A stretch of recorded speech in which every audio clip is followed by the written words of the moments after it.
welcome back to another round of Everyday Data, where we examine currently trending topics in data, analytics, AI. It's been a lot of AI lately, but I mean, that's the hot topics. We're talking about how they show up in our everyday lives, and we're your hosts, Patricia and Zach. We're recent grads from NYU's MSBAI program, and we're data and pop culture enthusiasts, nerds, and yappers. We love to yap. So we're here to yap some more about another topic. And Zach, you were sharing this story with me this week, and I feel like it's been out in the news, like we kind of know about it, but I think there's been some recent developments that have brought it to the forefront, so it makes it worth having a chat about it this week. So take it away. Yeah, so this is a topic, yes, as you mentioned, it came out, I think the startup was announced by Y Combinator backing about a year ago. But yes, why it's back in the news is because friend.com, which is honestly, yes, a great domain name. They were in the news originally because they paid 1.8 million for that domain. Because yeah, great domain name, but they're in the news again because another $1 million ad buy around the New York subways. So it's the largest ad buy, I think, in MTA, which is the organization that run the subways for New York. And this massive advertising campaign plastered everywhere on the trains, on the platforms is friend.com. And the backlash, besides just it being inundated with AI, is, or not into AI, but inundated with the ads, is the fact that it is wearable AI. So there's been people defacing the ads, saying this is surveillance state, like rejecting the AI. And that's what we're going to talk about today, is to go into wearable AI, wearable tech, and specifically, yeah, friend.com, which is kind of the kickoff for this discussion. So to describe it in a nutshell, what friend.com is, originally they had some like chat bots on the website, but it's evolved into a wearable device that you wear on your neck, and basically it has an always on microphone. And this microphone on this pendant is feeding into an iPhone app, which is constantly recording everything you do throughout the day. And that's the idea, that it records and has context of everything you do, every conversation, every ambient sound that happens in your life as you wear this around your neck. And throughout the day, it synthesizes this like a large language model chatbot, like a ChatGPT, and it sends you helpful messages. It sends notes. It basically, like the name implies, it wants to be your best friend, but it's doing it through text messages, but it has the context of everything you do in your life. So this is, yeah, a little bit interesting if you've never heard about wearable tech and wearable AI. So what are your thoughts on this, Patricia? So off the bat, I mean, wearable tech, like it just keeps going and going, right? Like every time you think, oh man, what are they going to come up with next? It's like we've had like smart watches, we have all these other things, smart glasses, like there's just everything is like smart. And now it's you get this like necklace that is basically listening to your entire life. And it's really interesting because my initial response was, wow, that is so scary. But when I was online and researching this a little bit more, like seeing what people online are saying about it, there is that sentiment where a lot of people are like, this is really scary for so many reasons that we're obviously going to talk about right now. Like, say, I totally agree with the people who are defacing this ad, being like, this is absolutely like gonna be it's just the government watching us and listening to us and basically like using our information against us one day. But that's my feeling. But there were still a lot of people that I was really surprised to come across that were so excited about this wearable tech and who have been using it and who have been loving it and advocating for it. A lot of it students. And so my initial response was I thought it would just be like, wow, everyone's gonna be like, this is ridiculous. But like there is a group of people out on the internet that are like, I love this. And I found that it was predominantly young people who seem to be like, I can use this for class. Like they really much like a lot of the videos that I watched were like, oh, I could use this for class. Like it seems like it's very much for like young people to use. Like even the founder is very like young, and all of the videos that I saw online were of young people being like, "Yeah, this rocks. This is awesome." And then anyone who is maybe a little bit more experienced in life, were just like, "Absolutely not. This is ridiculous. Like, get this away from me." So like I think I was just surprised by how different the internet was in terms of mix of people. And I mean, I shouldn't have really been that surprised because there's always going to be people who are like, I think this is amazing. But I was like, wow, like they really love it. And I think I was surprised that young people like it because they're so crazy about privacy.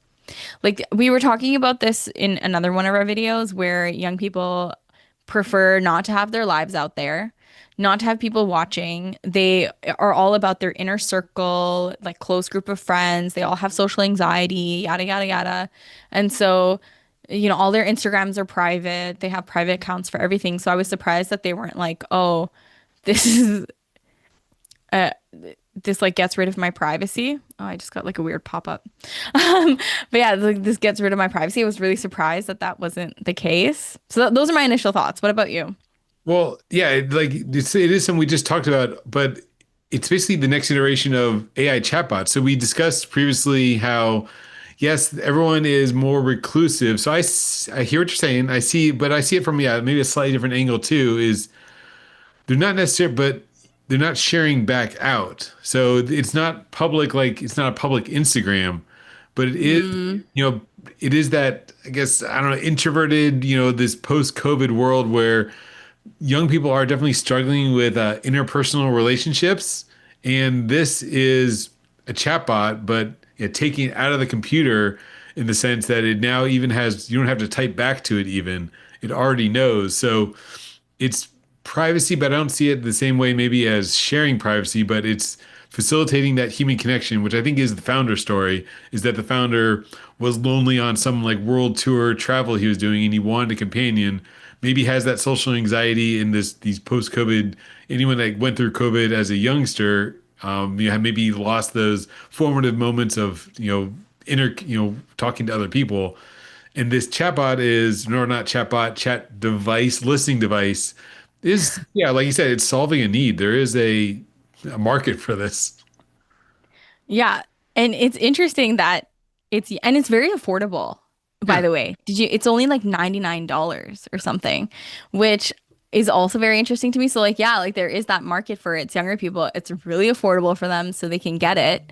And I guess they'll get the attention or the connection that they crave, but I don't know if it's going to be long term. I think when I think about anything like this, I always think about, okay, there going to be paywalls that come up eventually for extra features?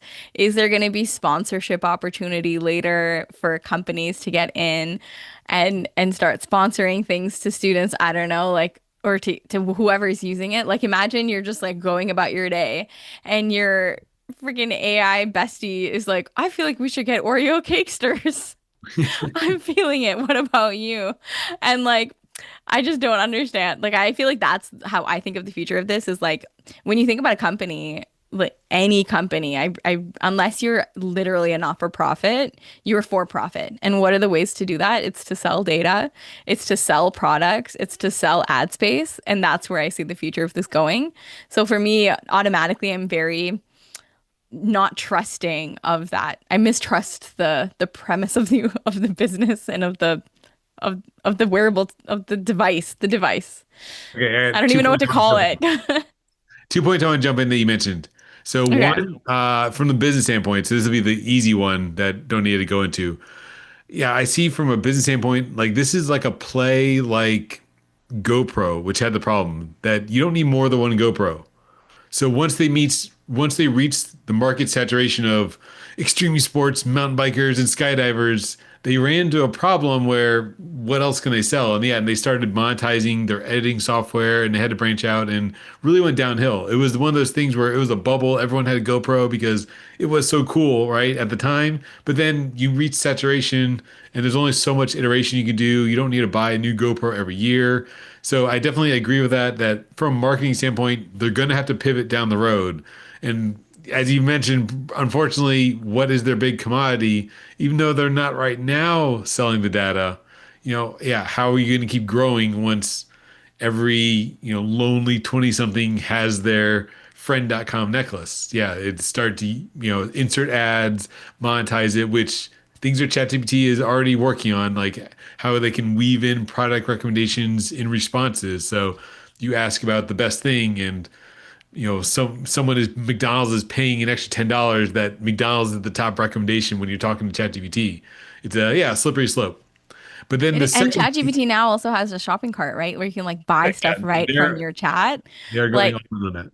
yeah, that's another conversation, but I mean, this is where it goes next. ChatGPT started, like OpenAI started at this like as this open source AI for everybody platform, and look where it is today. Like it would be naive for anyone to think that this friend.com, which feels so like warm and fuzzy, isn't headed in that direction. And I cut you off, so I'll let you keep going. No, no, no, it's a good point, and I know because that could be its own show. But I'm trying not to make this its whole show. But the second point that I wanted to challenge you on and get your thoughts on is what you said about this being.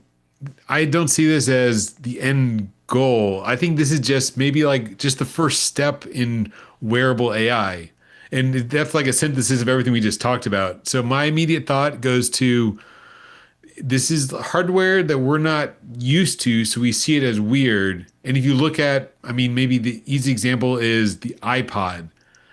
The iPod Mm, evolved into the iPhone, which you can now do so many things. So if you take that, like, yeah, like map this out 10 years, maybe now it only listens, right? It has to be connected to a device, but you have big investments in the space. So just to, like tee this up for you, like you mentioned the Meta glasses. So Meta is going hard on, they went on the metaverse, the whole rebrand. So they are now they're doing glasses. And then OpenAI also partnered with Johnny Ive. Speaking of Apple, that's why it's top of mind. The developer or the designer for the iPhone to develop OpenAI's own wearable tech. So I think we're seeing, yes, it's weird now, like you said, but what if we, put on our like future thoughts? Like, what do you, if this succeeds in absolutely. 5, 10 years, what do you think? Absolutely. Yeah, right. It will. Like I'm wearing my Apple Watch Yeah, right now, and I yeah, said I would never get one of these because I was like, I don't want it monitoring my yeah, heart rate. And you hear about like the Aura ring. Everyone's into the yeah, Aura right. ring Yes, as well. yeah. Like all of these things. Like I don't know what's next. Like my AI assistant is my earrings. Like I think that I do think that it's the future, and it's just going to keep going and keep going. I wouldn't be surprised if, I mean, we see all these sci-fi, and you and I are both big sci-fi fans. So you see these like sci-fi movies and TV shows and books where, there's contact lenses that are your personal assistants and like all of these crazy things where you get something embedded in your body. Like this is just the future. This is where things are going. There's like really nothing that can be done about it because there's always going to be you know, those founders or those individuals who are like trying to take things to the next level. See how far can we push the boundaries of technology? How far can we push the boundaries of AI? And that's just going to continue going on until we're half humans, half robots.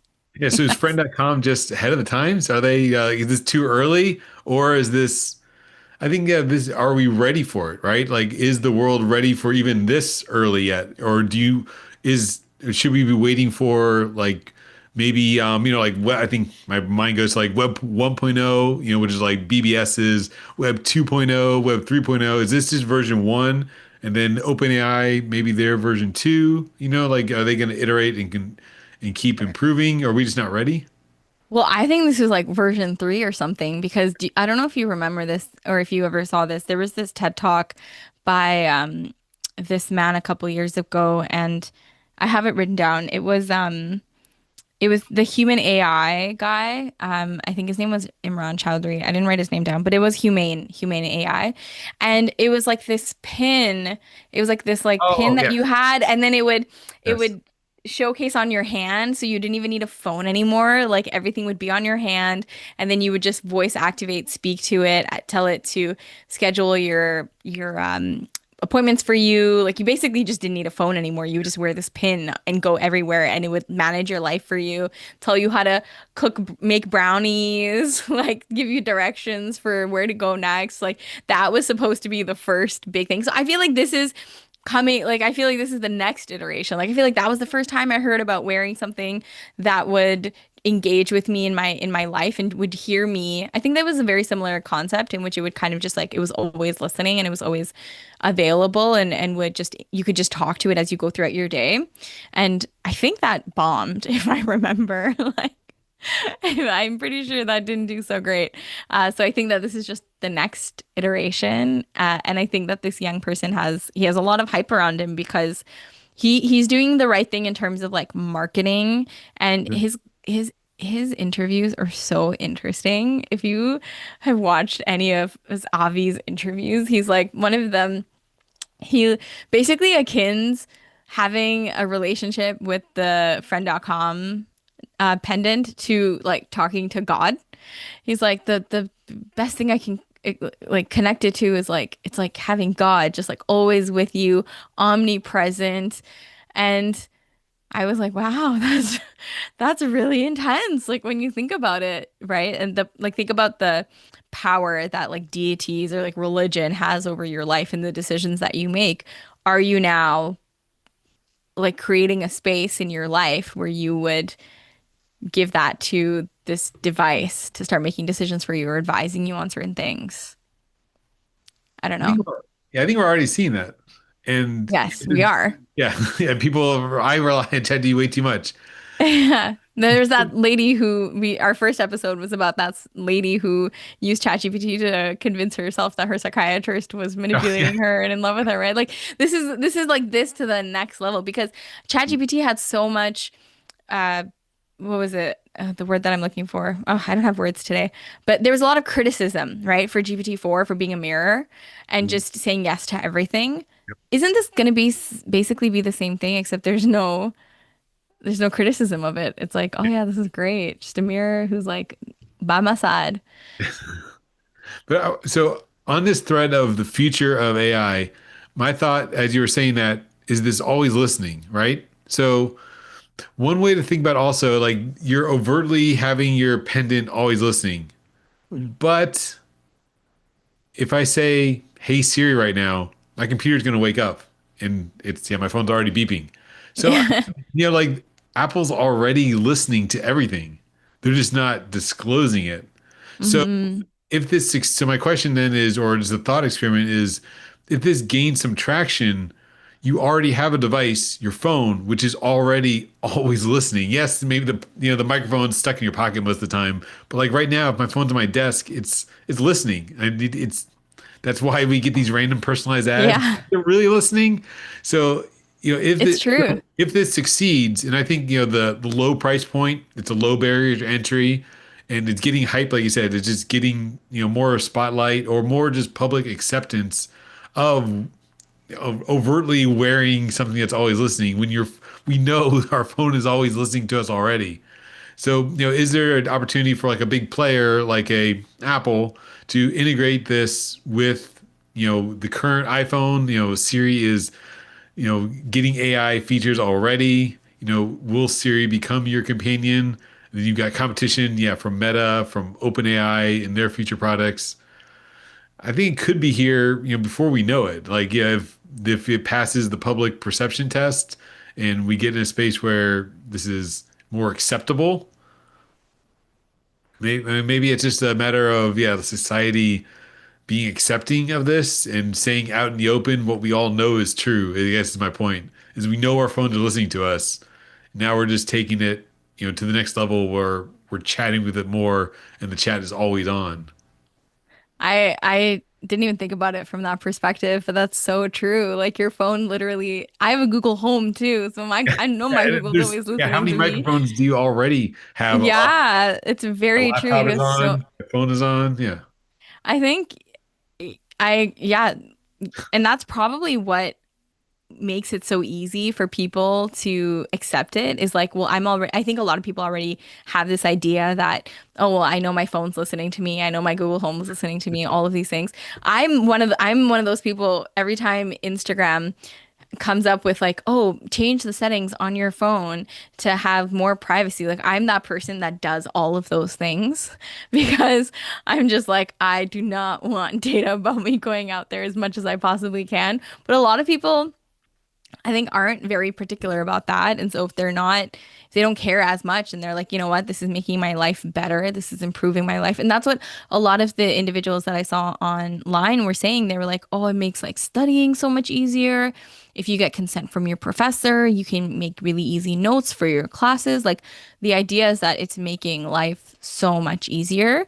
And so I can see how people Trade-off is worth are it. Yeah. yeah, like I can see how people are like, well, it doesn't really matter because I'm already kind of giving up my information.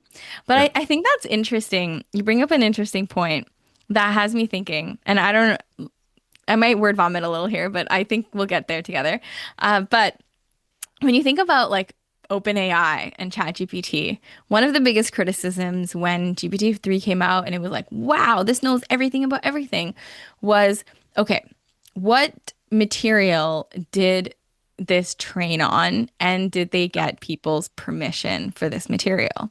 And I remember there's so many conversations around that. We talked about the ethics behind it, and that continues to be an issue, right? Like there's so many lawsuits and all of these things all the time about the ethics around training all of these GPTs and are just any of these AI and getting the consent to be able to do that. And you know,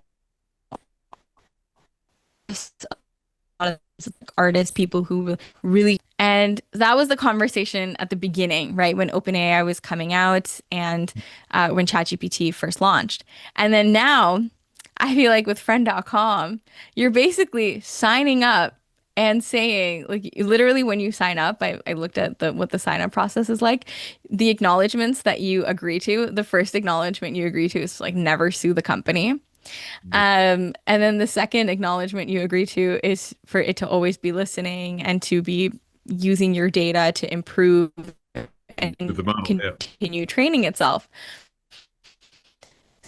So now we're in this, right? Like I feel what's interesting to me is like a couple of years ago we were in this place where like use all this material to train your AIs, and now it's like here you go, just use my entire life to train. Like you're paying them to take your intellectual property, basically, is what I think is interesting. So yeah, that's you immediately bring up something I'm gonna bring us back to NYU. But yeah, not just that you're the customer, but yeah, the other monetization is just taking in all those conversations. So this reminds me of, if you remember, our one of the NYU classes are again MSBAI, Master of Science in Business Analytics and AI. We had the class about the company. One of the case studies was the company that did ads. And by getting the contract to stop like Yes. spam ads, they basically trained their own model. And this, they got to the I forget the company's name. I'm just kind of gonna say it because I don't remember. But the idea was they developed an Insert company algorithm. here. They developed an algorithm to about how ad exchanges work and to basically filter objectionable content. And basically, so as they filtered more and more content, the system learned what was bad content, what was good content. So it used, and then by having a kind of monopoly in the space, they just dominated the space because they were one of the early movers in this ad exchange content moderation. Which, remember at the time, it was the idea where like a brand like Nike would not want their ad shown on a very like a racist video. So the idea was to filter out where the ad was shown, and so that way brands could basically select like how how controversial maybe your ad may appear because the ads just go out to these exchanges and they filter on all these sites. So maybe that's the play for friend.com. Not that they're going to sell your data outright, but they're training because we know AI models need basically they've exhausted all the data already. They've trained on the internet, so they need the next step. They've trained on all the books already. So where can you get new data? Have the humans create it, right? Like you're creating the training data live, and they because they want it to be more human. So what's the best way? Literally human speech that's recorded 24/7. That's Yeah, interesting like play. It's interesting we business play. right? It kind of feels like the Kingsman 4 movie. Like you know, you have this chip that's just walking around with you all the time listening to you. Yep. And I think an interesting piece comes up on this, and I feel like I always get too existential every time we have these conversations. But it brings up like how we are basically reducing our every interaction will get reduced to a data point. Yep. And I feel like that's something that people don't necessarily realize because they're just like, oh, my life is getting easier. It's improving. It's become like I'm becoming more efficient. I don't have to think as much. But I think one of the things that they fail to realize is like every interaction ends up becoming a data point. And like your feelings end up becoming a data point. These things that humans experience so viscerally, and it this is always going to be the challenge or the maybe the tension with AI and humanity is how much are we replacing the human experience with technology, right? So like this very human experience now at like a literal day-to-day fundamental level is going to be reduced to data points because that's what all of the content that we created was reduced to, right? Like all of this, the artwork, the poems, the music, every book ever written, every piece of knowledge, it was all Training reduced to data data for the models. points. Yep. Yeah. Yeah. So that is going to be like our everyday lives. The fight that you have with your mom, you know, could you imagine? Like that's just going to be reduced. Something like you, like normally I would just like journal about it, but now I'm going to talk to my AI app bestie about it and they're going to be collecting data on me. Maybe it's better for humanity. Yeah, now they're going to know how to handle it. They'll be able to talk right back to you. But again, as we mentioned, is it going to introduce that kind of AI glazing, right? Like, is it going to want to appease you and be like, yes, yes, Richard, do this. So there was an article, yeah, like just earlier this week on New York Times in their wellness section. And one of the examples was they prompted an AI to give it one piece of advice and it did it. Then they prompted with the exact opposite and said, do that too. So yeah, it just, they're yes men at this point. And yeah. Yeah, and I think we don't also realize we're still super early in AI Yeah. adoption. I was in a meeting today at work too, where we were talking about AI this, AI that, AI this, AI that, and I was like, half of this stuff are just machine learning models, you know?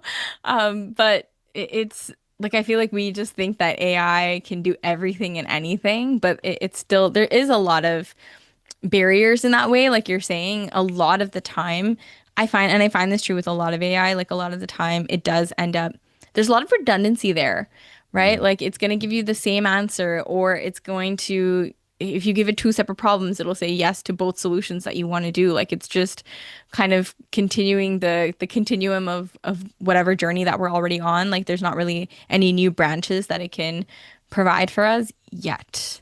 Yet. So yeah, I feel like now that it's gonna, you know, now we're giving it, like, we're literally giving it the opportunity to distill every single human interaction into data points and, like, yeah, wipe us out, which So is not gonna maybe, happen. Like, humanity will always survive, but still.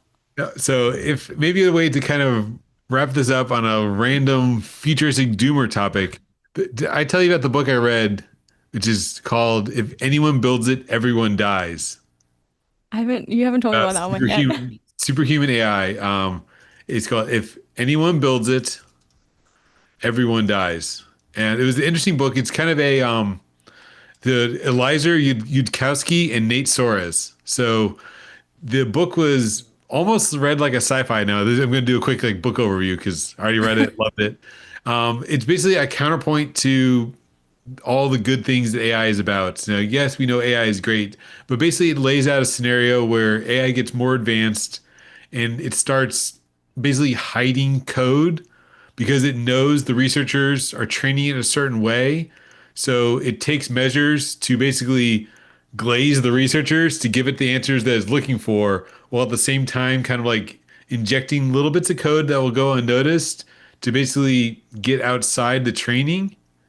And interesting, there was a paper from Google published this week, I believe, about how Google, yes, is already thinking about AIs that won't turn themselves off because it's a known problem that a large language model will resist shutting down. And yeah, like this was an interesting book. It's a little bit sensationalized. It's like you said, hopefully humanity's going to prevail, but it lays out a possible scenario, and they're of course strong proponents of it by this Eliza Yudkowsky and Nate Soares, people that have been ML AI researchers for like decades, so they know what they're talking about. And yeah, it could be the next frontier to worry about, right? The AI arms race. The AI war. Yeah. Like that's what it sounds like these days. This is the next level, right? It's taking the AI into the physical world. So once you get access to the real world, I feel like we should co-author a book, Humans v AI, just like with all of these, because it's always that's how it seems to be. Like we're so fascinated by it, and we want to see what's gonna happen next. But then it's like, are we doing this in a way that will bring detriment? Like who at it during this process is preserving humanity and human experience? Hmm. I don't know. I don't know. Are we all just data points? Are we all just molecules? Like, So yeah, do you want to wrap up there for our yeah, like? Is that the question we're going to ask? Are we just all data yes. points? Are So we all just data points? my question, yeah, is for anyone watching this is where do you see the future of AI going? So I kind of with this friend.com thing, I think this is the first step into getting AI basically off the device. It's giving it more access, even though as we talked about, it's already kind of has access with our phones, but is the friend.com pendant, Meta glasses, is this getting taking AI training into the real world, which is the next frontier, right? It's AI that can navigate our world. It's self-driving cars, right? It's the robot delivery drones. And is friend.com just the next iteration? So should we be worried or not? And I guess also a question like, would you think about it with that price point? Would you give it a try? Again, you're already being listened to, so would you try it? What's your thought, Would Patricia? you? Would you try it? Yeah. Me? Absolutely not. I you know me. I love AI and I love technology, but I love the human experience so much, and I think AI is here to make our lives better, but I don't think it should take away from the things that make the human experience so special, but I think that it easily can do that. So, I'm good. Also, I have too many friends. So, You don't need I another can't friend. hand I don't need another one. I'm good. What about you? I would not because I don't think I talked to enough people to make it even worth it. I feel like it could just reinforce, like I talk to my family and people at work. My circle is much smaller. I have I'm more of a intimate. I have like, yeah, like 5 or 6 people that I talk to a lot, but just those 5 or 6 people. So I don't think it would be useful. Like, what would it record? If we record the audio, All of your audiobooks yeah, exactly. Like it's gonna and transfer. anime and everything else you consume. Like, imagine it would take all of your son's music that you listen to every day. Like, So I don't know. because I've been using ChatGPT more, I find myself again slowly on maybe this is a slippery slope, but like just asking AI, "Hey, what do you think about this?" or "What do you think about that?" And it is becoming a go-to. So maybe I would try it because if I had something always on my neck listening to me, I wouldn't have to prompt so much, right? It would already know. You don't have to prompt the context anymore. Hey, remember Yeah. that talk I had, and I said that weird thing, and I regretted it. What should I have said? Right? Yeah. Yeah, that's true. But then if you don't come to that conclusion yourself, how do Yeah. you be You're better outsourcing next your own time? thinking, right? Right? Like, how do you, in the next time you're in a situation, are you just gonna be like, what do I say? What do I say? What do I say? Waiting for the What did I response. say? Yeah. Yeah, yeah, right? Instead, like, I don't know. So let us know your thoughts. I'm very interested. I loved this conversation. Like I loved seeing all of these different perspectives on this device and also hearing Avi speak about it. He's an interesting guy. Yeah. So thanks for watching, and yeah, leave a comment. Let us know. Let us know. Bye.